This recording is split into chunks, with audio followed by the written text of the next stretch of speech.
Capítulo 5. Topo desafia. A ética do trabalho protestante assume a degradação do desejo. Energia e persistência conquistem tudo. Benjamin Franklin. No amor, como em muitos outros assuntos, a América é uma sociedade objetiva. Preferimos significados explícitos, sinceridade e franqueza a imponderáveis ambiguidades e alusões. Contamos antes com a concretude das palavras para transmitir nossos sentimentos e necessidades do que com caminhos mais sutis para a intimidade. Vá direto ao assunto. Desembucha. Deixa de rodeias. A América inventou o treinamento afirmativo. Expende horas para a clareza e a franqueza sem verniz é encorajado também por muitos terapeutas. Se quiser fazer amor com o seu parceiro, porque não diz claramente? E diga exatamente o que quer. Achamos que, com um objetivo bem definido, um bom plano, uma boa organização e muito trabalho, tudo é possível. Essa é a ideia por trás do otimismo dos americanos. Com esforço certo e uma firme determinação, não há obstáculos que não possa ser superado. O sucesso é a recompensa do trabalho duro. Em contrapartida, se fracassar é porque você deve ser preguiçoso, desmotivado, autoindulgente e não está disposto a tentar de verdade conseguir o que deseja. Não tem garra e é o único culpado pelo fracasso. E não há porque essa interpretação incentivadora é essencialmente empresarial não se estender a qualquer dilema existencial ou romântico. Aplique esse modelo comercial aos relacionamentos amorosos e você tem livros como Find a Husband After 35, Using What I Learned at Harvard Business School, Encontro o Marido Depois dos 35, Usando o que Aprendi na Escola de Administração de Harvard, de Rachel Greenwald. 5-Minute Orgasm Every Time You Make Love, 5 minutos para o orgasmo todas as vezes que você transa, de Claire D. Hutchins. E 7 Weeks to Better Sex, 7 semanas para transas melhores, de Domina Renshaw. Os americanos valorizam a capacidade de definir o que desejam e depois marcar o resultado. Se souber o que querem em sua relação, corra atrás. Fazê-lo no número exato de passos que não passem de 10 lhe promete acesso ao jardim das delícias terrenas sem perder um minuto. Como europeia, sempre admirei o otimismo dos americanos. É o oposto do fatalismo e da resignação que permeiam tantas outras culturas mais tradicionais e expressam um saudável sentimento de se achar no direito de ter o que se quer. As pessoas aqui não gostam de dizer é assim mesmo, não dá para mudar. Mas essa ansiedade para topar desafios nos estimula a presumir que a diminuição do desejo seja um problema operacional que pode ser consertado. De artigos de revista, livros de autoajuda, somos estimulados a ver a falta de sexo em nossas relações como um problema de programação que exige melhor escolha de prioridades e melhor gerenciamento do tempo, ou como uma consequência da falta de comunicação. Se o problema for deficiência de testosterona, podemos conseguir uma receita, uma excelente solução técnica. Para o mal-estar sexual, que não pode ser tratado tão facilmente à base de medicamentos, remédios não faltam. Livros, vídeos e equipamentos sexuais estão aí para lhe dar assistência, não apenas com o básico, mas também para levá-lo a níveis nunca imaginados de êxtase. Em seu livro Contra o Amor, Laura Kipnis diz: criam-se novos setores de economia, promoveu-se o crescimento de uma quantidade de indústrias e mercados auxiliares e empreenderam-se investimentos sociais maciços em novas tecnologias, desde o Viagra à pornografia para casais, a Lourdes do capitalismo tardia para casamentos moribundos. Como médicos dedicados, mantendo cadáveres respirando à custa de máquinas relutentes e órgãos artificiais, os casais também, munidos de suas tecnologias de última geração, já podem repelir a morte da paixão. Este pragmatismo caracteriza como um grande país do destino manifesto trata de resolver seus problemas. Decompõe-se o problema em partes, estuda-se cada uma delas e chega-se a um plano passo a passo em que se pode trabalhar uma solução que promete resultados calculáveis. Aplica-se isso a problemas sexuais, porém, e tem-se um modelo mais focado no funcionamento do que no sentimento sexual. A terapeuta sexual Leonore Tiefer nos avisa que, nesse paradigma, o corpo é dividido num conjunto de partes isolados e a satisfação é vista como resultado do funcionamento perfeito dessas partes. A ênfase antes no êxito físico do que no desejo e no prazer acompanha a ênfase nos genitais e reforça a orientação masculina dominante.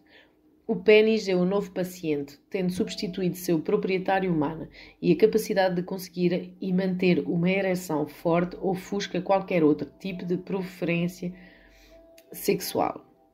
Com o Viagra, o sexo é muito facilmente reduzido a ereções e prossegue a busca pelo Viagra feminino. Boa notícia para todos os maridos prestativos que agora troquem o trabalho doméstico pelo sexo. Porém, má notícia para as mulheres que veem a sua própria falta de desejo como tendo mais a ver com sentimento que com turgidez. A experiência objetiva do prazer sexual é substituída por uma lista objetiva de critérios facilmente indexados, mas lamentavelmente truncados. Ereção, relação sexual, orgasmo. A sexualidade é cercada de quantificação que fornece estatísticas, em relação às quais podemos comparar nossas próprias relações para ver se estamos à altura. A revista Newsweek nos diz que os especialistas atualmente definem um casamento sem sexo como aquele em que o casal não transa mais de 10 vezes por ano. Os casais que transam 11 vezes num período de 12 meses podem respirar aliviados. Abaixo disso, devem-se incluir entre os 15 e 20% dos casais que, pela norma, não têm vida sexual. Passamos a nos preocupar excessivamente com a frequência da atividade sexual e o número de orgasmos. Quando transas? Qual é a intensidade da transe? Qual é o nível de desempenho? O aspecto mais difuso e não manipuláveis da expressão sexual, amor, intimidade, poder, entrega, sensualidade e excitação, raramente chegam à primeira página de um jornal ou à capa de uma revista. O erotismo, como uma qualidade não mensurável de entusiasmo e imaginação, é reduzido ao que o autor francês Jean-Claude Guibault chama de une arithmétique physiologique, uma aritmética fisiológica. Mas quando reduzimos o sexo a uma função, também invocamos a ideia de disfunção. Já não se fala de arte do sexo, antes fala-se das regras do sexo. A ciência substitui a religião e a autoridade e a ciência é um árbitro que impressiona mais. A medicina sabe como assustar até mesmo aqueles que zombem da religião. Comparado com o diagnóstico, o que é um mero pecado? Costumávamos moralizar, hoje normalizamos, e a ansiedade quanto ao desempenho é a versão secular da nossa velha culpa religiosa. Em minha experiência, um tratamento que valorize o desempenho e a confiabilidade muitas vezes vicia os próprios problemas que pretende resolver. A indústria de aperfeiçoamento do desempenho sexual gera suas próprias inibições e ansiedades. Em geral, a beleza que fluida em um encontro sexual se desenvolve numa atmosfera segura, não competitiva e não orientada para resultado. A sensualidade simplesmente não se presta à rigidez do registro dos resultados. Isto não quer dizer que os conselhos práticos e as soluções autorizadas nunca sejam úteis ou necessárias. Se você não se comunica bem, é óbvio que deve tentar melhorar. Se está muito ocupado para fazer sexo, você está atarefado demais. Se não tem conhecimento, informa-se. Se o seu estado físico é problemático devido à idade, mudanças hormonais, diabetes, câncer da próstata e esterectomia, procure um apoio de um médico. Há muitos livros que oferecem ajuda saudável nessa área. Mas, embora aborde importantes aspectos do nosso contratempos sexuais, o modelo solucionador de problema não aceita as questões quixotescas e fundamentalmente existenciais do erotismo humano que estão muito além de qualquer solução técnica. Somos, de fato, uma nação que se orgulha da eficiência, mas aí está a complicação. O erotismo é ineficiente, adora perder tempo e desperdiçar recursos. Como Adam Phillips observa com a pitada de humor, Na vida erótica, trabalhar não funciona. O esforço é sempre demais. O erotismo é um ato de imaginação e não se pode medi-lo. Glorificarmos a eficiência e não conseguimos reconhecer o que o espaço erótico é um interlúdio radioso em que nós deleitamos indiferentes às exigências de produtividade. O prazer é o único objetivo.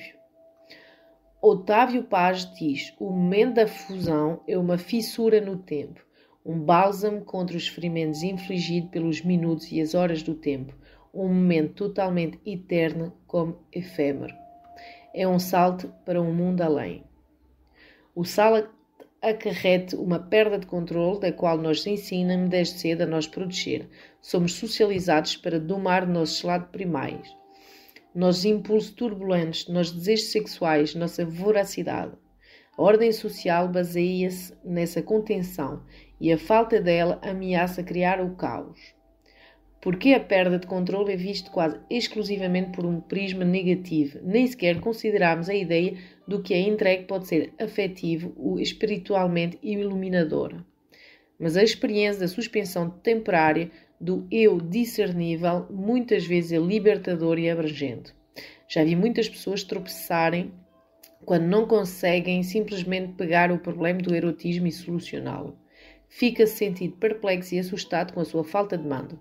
Ajudo-as a aprender a renunciar ao controle intencionalmente para que possam crescer como pessoas e se descobrir. Ryan e Christine já fazem terapia há 1 ano. Recebe-os juntos e individualmente enquanto eles lutam para fazer a transição da vida de casal sexualmente envolvido para a de pais de 3 filhos pequenos. Depois do nascimento das suas gêmeas, a inspiração erótica desses amentos começou a arquejar. Embora alguns casais se resignem com a diminuição da intensidade, acomodando-se no companheirismo afetuoso, Ryan e Christine não querem desistir, a lembrança do que tiveram ainda lhes a cara.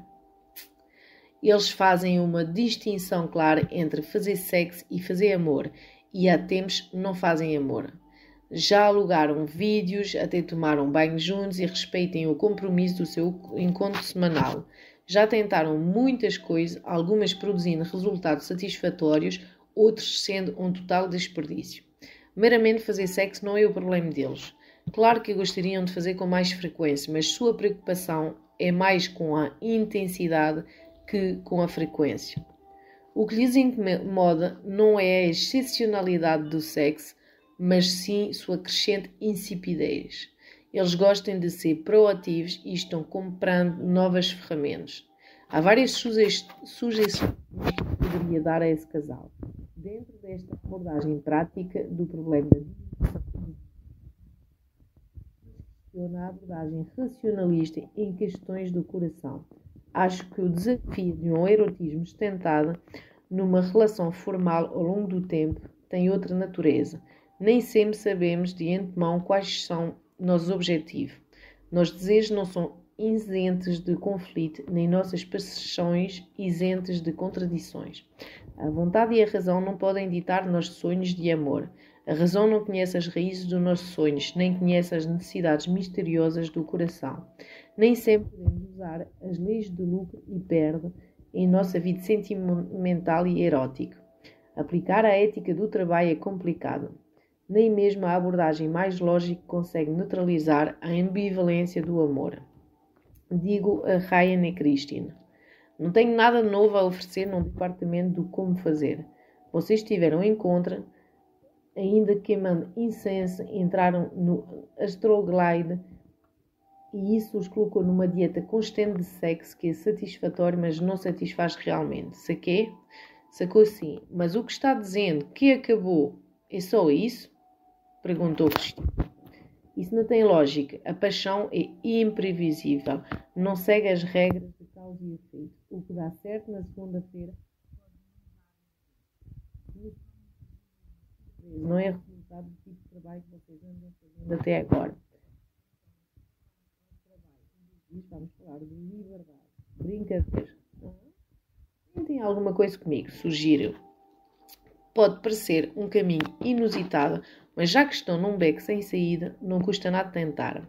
o que enriquece o desejo e o confinamento. Eu gostaria que pensassem no contrário disso, liberdade, num sentido amplo, quando vocês se sentem mais livres em sua relação. De que maneira o casamento os torna mais livres e de que maneira os deixa menos livres? Quanto de liberdade vocês conseguem dar um ao outro sem se incomodar e a si mesmos? Começa a conversa no consultório na esperança de que continuem entre eles. Gosto de fazer sugestões que possam sacudir as pessoas, fazendo-as sair da sua complacência ou pelo menos provocar uma maneira de pensar diferente. Tente criar algum desconforto com o statu quo. Embora Ryan e Christine estejam infelizes com a sua situação, não sei o certo se estão infelizes a ponto de enfrentar uma mudança. Em terapia, lançam um monte de ideias sem nunca saber onde elas vão cair nem se deterão raízes. Deixo a ideia de liberdade assentar um pouco para ver se germinará. Alguns meses depois, Ryan abre uma sessão anunciando: tudo bem, quer ouvir uma história verídica da minha idade? Vai ouvir. A melhor amiga de faculdade da minha mulher foi passar uns dias connosco recentemente. Você sabe que trabalho em casa, então almoçamos juntos com a baba e as crianças. Definitivamente não é um cenário de paquera. Bárbara trabalha com causas humanitárias, tem 40 e poucos anos e dirige programas em locais em crise pelo mundo afora. Sem filhos, monogamo serial, independente, está comprometido com a causa, mas vai ficando meio cansado do seu estilo de vida. Ele prossegue. Ela também é bonita, mencionei isso. Vive a vida que não vivi, sinto-me de meia-idade e de classe média ao lado dela.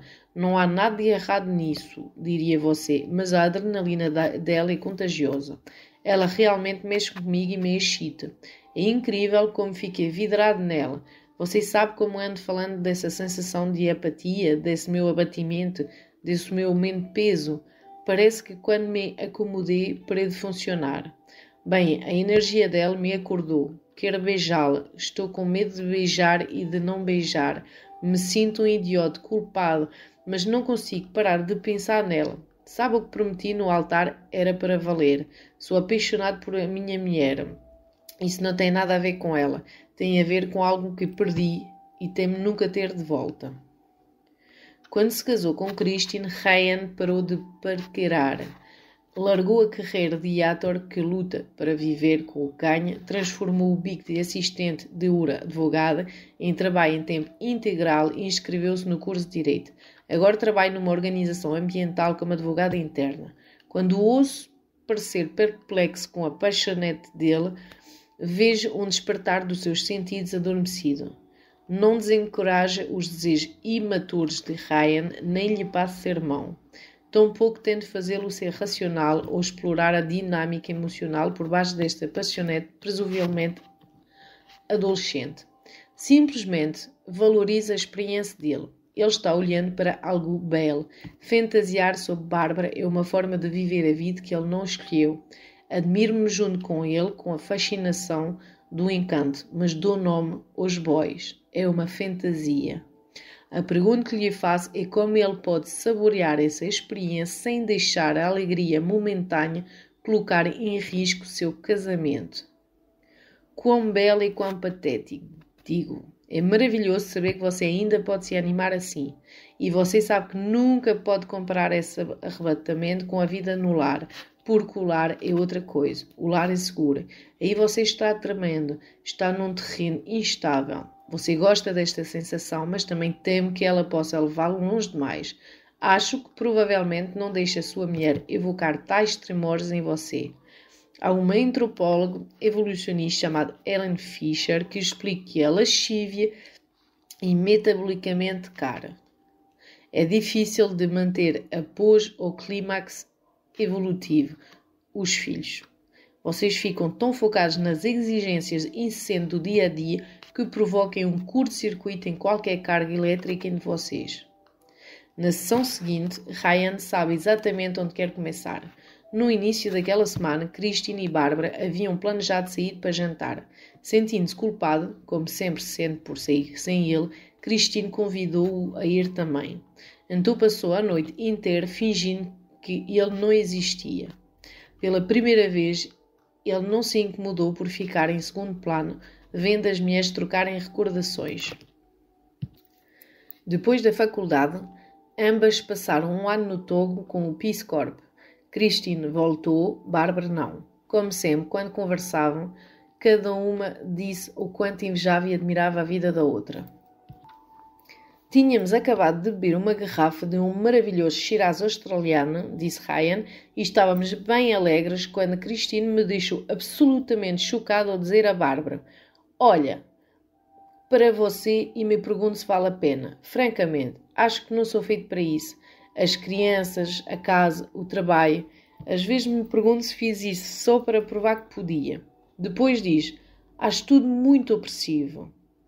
Ela se perguntava se a sua vida valia a pena. Ela acha a sua vida opressiva? Eu estava um pasmo. Ryan repetia essas palavras aturdido, como se não conseguisse acreditar que as ouvirá. Provocado por mim, contou o resto dos comentários da sua mulher, que ela achava ter feito sempre o que se esperava dela, que isso era mais fácil do que decidir por conta própria. Ela prosseguiu habilmente, arremendando a mulher num tom sarcástico e ao mesmo tempo cheio de admiração. Eu sei que não é certo reclamar da barriga cheia, diz ela. Cadê minha gratidão? Sou abençoado com as crianças, com Ryan, com o vestígio de uma carreira decente, bons amigos. Quando não se tem isso, a família, o casamento, a gente idealiza. Pelo menos eu idealizei. Mas quando tem, a gente se sente aprisionado. Tenho os meus momentos de alegria, mas em geral estou atolado em trabalhos maçantes. Ryan nada disse na hora, mas ficou perplexo. Como eu ia saber que ela se sentia assim? Ela sempre me pareceu feliz o bastante. Achei que tinha o que queria. Achei que eu era o único insatisfeito. Agora ele está dividido. De um lado, estava irritado com o fato de ela não ser quem ele esperava. De outro, estava nervoso com o que a polémica dela dizia sobre ele. Em minha cabeça, ela é uma rocha. Eu sou o sensível. Esforço-me para ser quem eu achava que ela queria que eu fosse, criando essa vida com ela. Senti-me diminuída. Se ela se sente aprisionada, atolada em trabalhos maçantes, como é que eu fico? Você precisa que ela reconheça o seu esforço? Perguntei.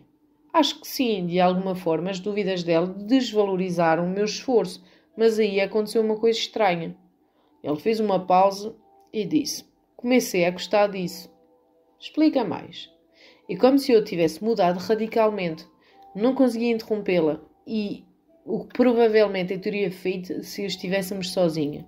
Não que ela algum dia fosse-me dizer uma coisa dessas, aliás. Ademais, eu estava intrigada. Ela sentiu o mesmo que eu. Estava dizendo as mesmas coisas que eu não ousava dizer. Queria mais. Também estava sedenta. Sentia falta da liberdade dela. Foi ficando mais interessante para mim, mais conhecida. O vinho realmente soltou a língua dela. O que mais disse ela? Eu também estava curioso. O ator nele não resistia em fazer o papel dela. Tenho a sensação de que estamos entalados um com o outro, disse ele, mas com uma voz a imitar a mulher. Às vezes fantasia sobre a vida das outras pessoas, outros homens. Ninguém em particular. Simplesmente imagino uma página em branco, sem nenhum fardo, sem histórias, sem problema.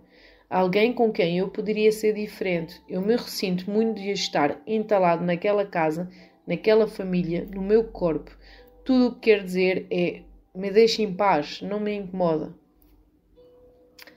Ryan contou-me o desfecho inesperado da noite. Fiquei chocado, depois na defensiva, em seguida zangado. Mas o estranho é que quanto mais ela falava, mais eu a queria. Ela estava inflamada. A princípio pensei: para com esse discurso. Mas aí eu estava cativada, identificando com ela e, de uma forma estranha, há muito tempo não me sentia tão chegada a ela e tão excitada. Meu fascínio por Bárbara desapareceu e eu sabia que se tivesse casado com Bárbara ficaria desejando Cristina. E você não precisou trabalhar para isso, digo. Eu não poderia ter mandado você para casa com uma tarefa que tivesse tido esse tipo de resultado. Explico-lhe que o seu desejo renovado decorria do fato de Christine ter reafirmado sua individualidade e seus sonhos quando manifestou seus desejos ocultos, autorizou o Ryan a soltar os dele. Isso tudo às vezes é completamente impraticável. O mesmo cenário com um casal diferente poderia ter desencadeado um medo de abandono que poderia ter causado a luta do século. Ninguém pode planejar isso. Esta é a questão. O desejo é um enigma, um insubordinado que se irrita com imposições.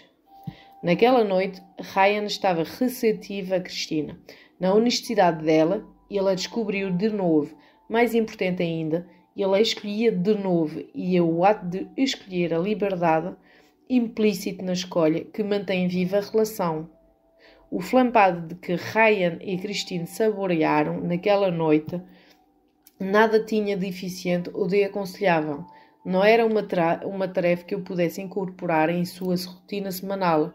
Christina sacudiu a gaiola e Ryan foi desalojado. Ela reivindicou sua individualidade e o resultado foi mais intimidade. O desejo surgiu de um paradoxo. O reconhecimento mútuo das limitações da vida conjugais criou um vínculo entre eles.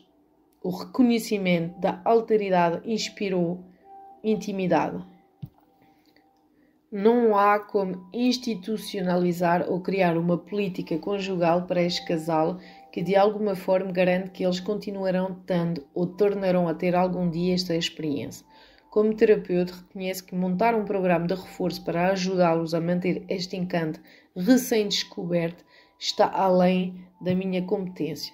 Mas embora eu não possa transformar isso numa tarefa ou num exercício, o facto de que tenha ajudado pode acordá-los para outro tipo de realidade. Espero que mude a forma como cada um deles enxerga a si mesmo ou o outro. Um paradoxo a administrar, não um problema a resolver. Conservar o desejo com o passar do tempo é tão difícil porque exige duas forças opostas, liberdade e compromisso. Então, além de ser um problema psicológico ou prático, é também sistémico. Sendo assim, é mais difícil de trabalhar.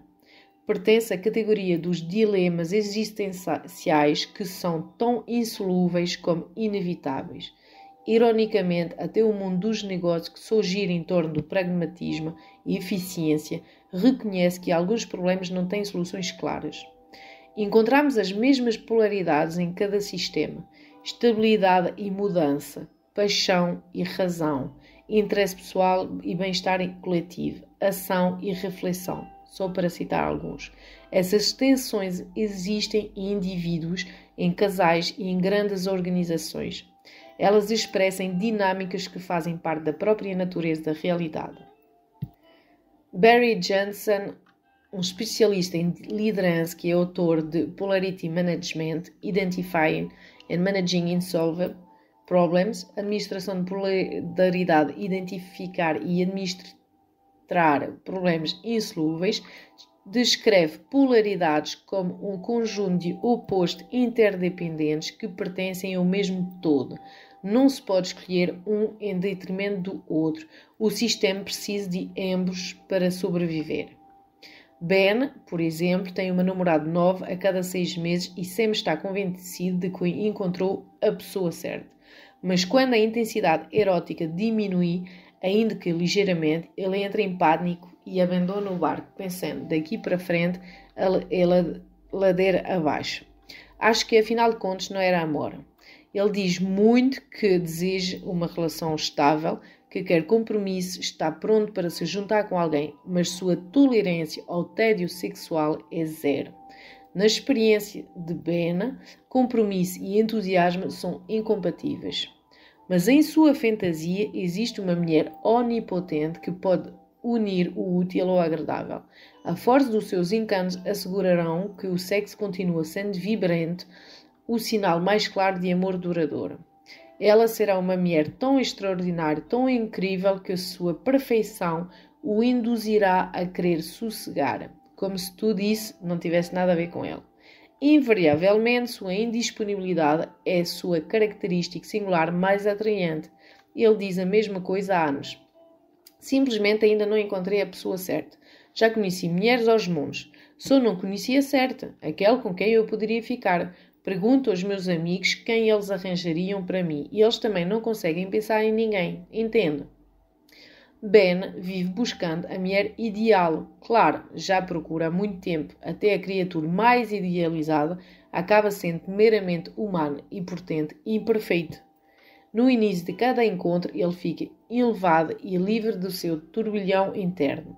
Invariavelmente, quando a ascensão se estabiliza, seus fantasmas reapareceram, pois que nem a princesa mais bela há de livrá-lo dele mesmo ou dos desafios do amor. Por mais extraordinário que seja, ela não pode protegê-lo do tédio que vem com o tempo e suas desilusões.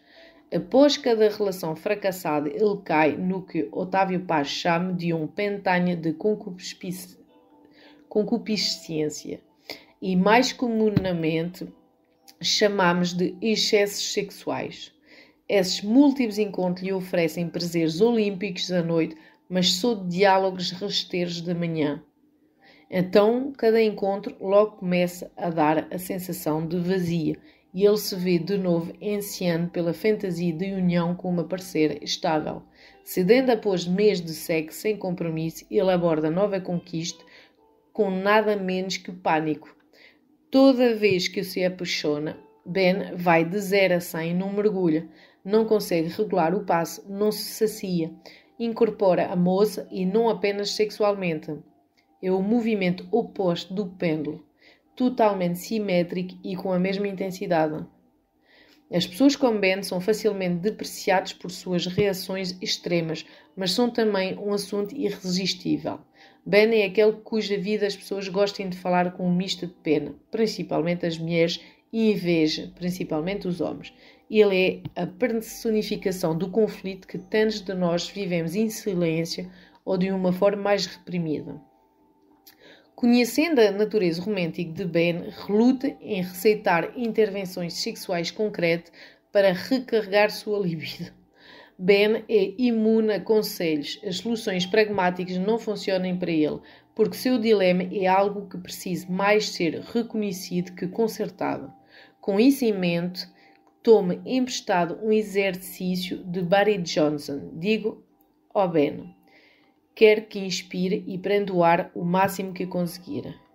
O oxigênio puro inevitavelmente se transforma em dióxido de carbono sufocante, obrigando-o a expirar.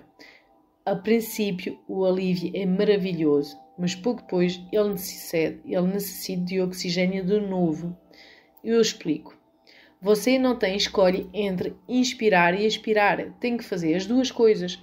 Com a intimidade e a paixão é igual.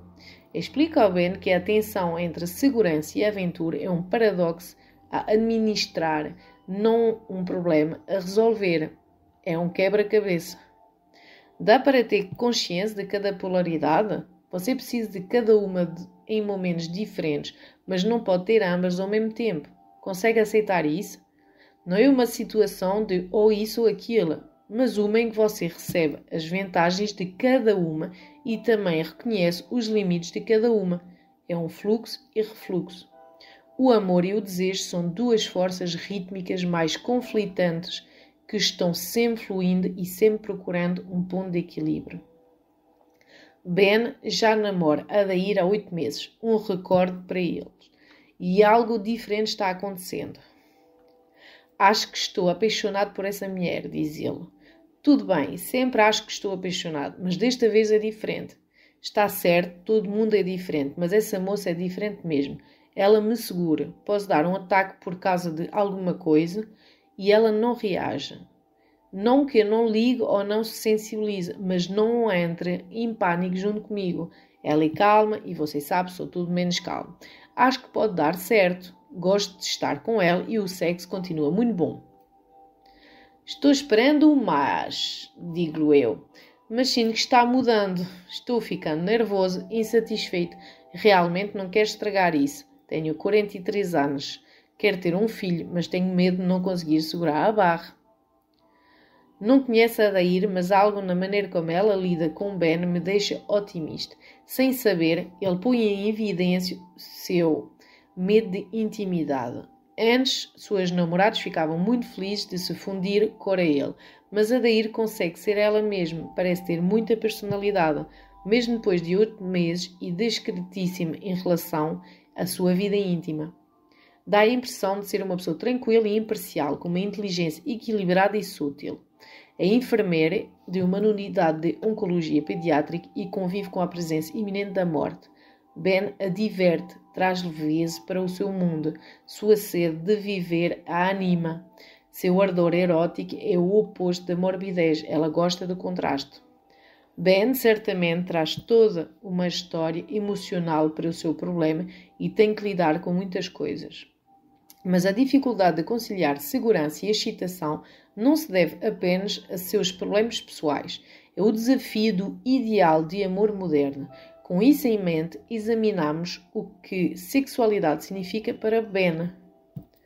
Quase todos nós lamentamos a diminuição da paixão erótica com melancolia, resignação ou nervosismo, mas manter a vitalidade erótica não passa de ser o princípio organizador de nossas vidas. Para Ben não é assim. O sexo é onde ele se acha mais vivo. O sexo tem um poder regenerador que lhe permite voltar ao mundo sentindo-se enriquecido e renovado.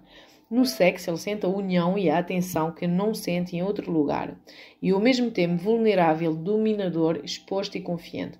Ben tem um cérebro ativo, sujeito a impulsos libidinais de alta octanagem. Ele anda sempre a mil. Fica soberbada e se desorganiza, mas sua hiperatividade lhe foi útil para tocar sua empresa de mensageiros. Para Ben, o sexo é a experiência regulatória definitiva que acalma sua energia louca, a tensão extrema e seguida de um alívio total.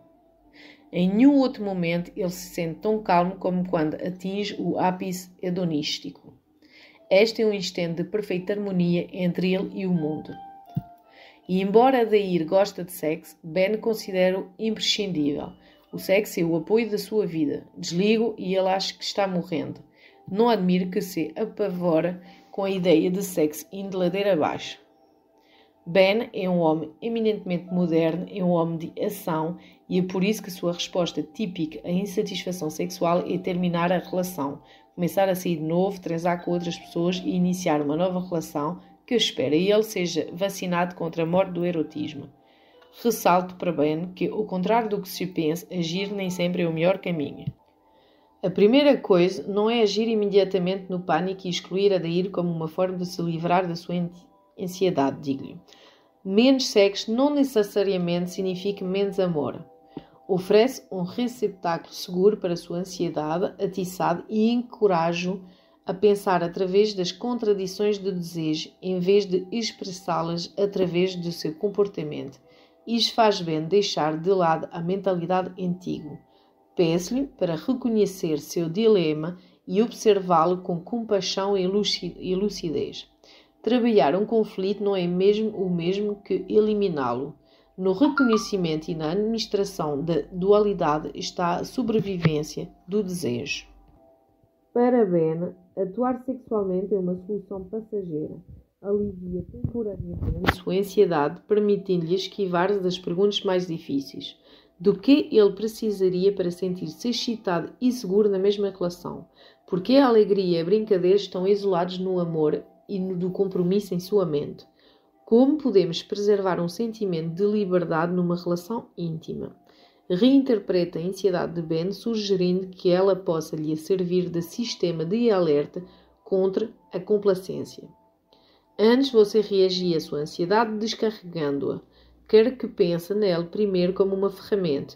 Sua ansiedade é sua aliada, um barómetro de sua necessidade de correr alguns riscos. Quando você começar a se sentir insatisfeito, é hora de alguma coisa nova, não de alguém. Dou-lhe a seguinte citação de Frank Boccio, autor de Mindfulness Yoga, Yoga Consciente, como matéria de reflexão quando ele saía da sessão. Reclamamos das dificuldades na superfície do nosso caminho árduo, maldizemos as pedras pontiagudas embaixo, até que, a certa altura do nosso amadurecimento, finalmente olhamos e vemos que elas são diamantes. Vivemos numa época em que os mais velozes é melhor e controle é poder. onde o desempenho prevalece sobre o processo e o risco é matematicamente calculado. Em nossas vidas cheias de compromisso, há uma tentação de simplificar nossas complexidades existenciais. Simplesmente não temos tempo nem paciência para uma reflexão aberta. Preferimos ser proativos e assim reafirmar o nosso sentimento de controle. No consultório, encontro casais que reclamam de como a rotina das suas vidas os entorpece. Mas quando investimos continuamente no tipo de soluções pragmáticas para fazer sexo que prometem regularidade, uma média decente, corremos o risco de exacerbar a insipidez que lutamos para remediar. O erotismo nos desafia a buscar um tipo de solução diferente, a nos render ao desconhecido e ao que não se compreende e a abrir uma brecha no confinamento do mundo racional.